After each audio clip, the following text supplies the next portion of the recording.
Flying fish was the byword at Sid Richardson College Commons Friday as a food fight of tremendous proportions occurred at dinner involving the infamous seafood platter. As a result, Richardson's co-master Kit Clark declared the Commons closed for all meals as of Saturday, and Richardson residents have been forced to eat elsewhere. The locked-out students have been seen invading other colleges en masse. For lunch, some sporting T-shirts reading Sid and Starving or Contribute to Sid Fam. Some college headwaiters have welcomed the invasion, others have discouraged them from eating at their colleges. Sunday evening, members of Richardson's cabinet met with officials of Central Kitchen and Mrs. Clark on the grounds that the closing was illegal. The kitchen said that a contract existed with the students that they would receive food service for the money they paid, but also that the college should receive punishment. A compromise of sack lunch and dinner service will be implemented at Richardson this week. Meanwhile, those who missed the seafood dinner are grumbling, and a small anti-Clark faction is growing. Details in this story will develop as the week goes on.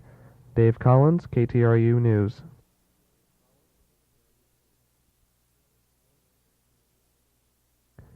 There appears to be more than was originally thought to last Friday's food fight at Sid Richardson College. Chris Rote, president of Richardson College, offered some explanations Monday night to the Senate of the Rice Student Association. Rote explained that the food fight was merely a manifestation of a deeper struggle within the college, a struggle which may now be resolved. Rote explained that the fight itself would not have been a bad thing, except for the fact that it was announced in the college minutes.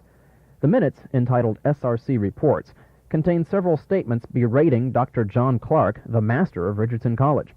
It also contained a rumor that a food fight would be held on Friday night while Dr. Clark was out of town. The minutes were distributed in the dinner line at Sid Friday night, and sure enough, the fight did occur. Rote also explained that the college secretary, who was in charge of writing those minutes, delegated that responsibility to another unnamed individual. Both of these people may face punishment from the college. As for the ill feelings between Richardson College and their master, Rote claimed that the Clarks deserve the reputation they have, and that, quote, the college is engaged in a battle with its master and co-master. The infamous report, however, was the product of a very small group of people who just wanted to have a good laugh. There is a good side to this story, however. Rote stated that the meetings during the weekend had positive results. In fact, Rote claimed it was a crossroads for the college in which, quote, a power block was put out of power.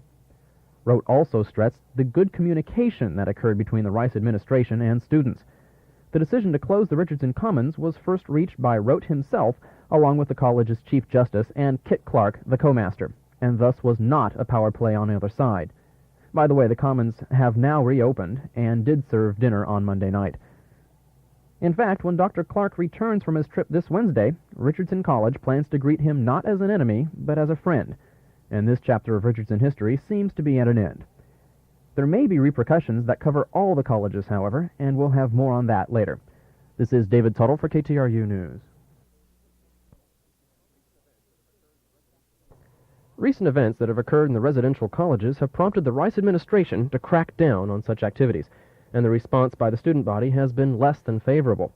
A food fight last week at Sid Richardson College, more or less continuous bottle rocket wars between the colleges, and other events that have occurred have led to admonitions by the Dean of Undergraduate Affairs, Dr. Ronald Stebbings. Such activities will not be tolerated in the future, according to Stebbings. Such incidents include what was termed an air-to-air missile, fired from one college towards another, but instead hitting a third. One method suggested by the administration was that, in the event of more bottle rocket wars, the campus police shall call in the Houston Police Department to enforce the law. The HPD is not likely to be as lenient as the Rice Campus Police. Reaction to these possible sanctions have been mostly negative. In this week's Student Association meeting, SA President Mark Meaches stated that, quote, if the administration comes down with a decision, we, being the students, will fight it. There's been no fighting yet, but we'll tell you if there is. This is David Tuttle for KTRU News.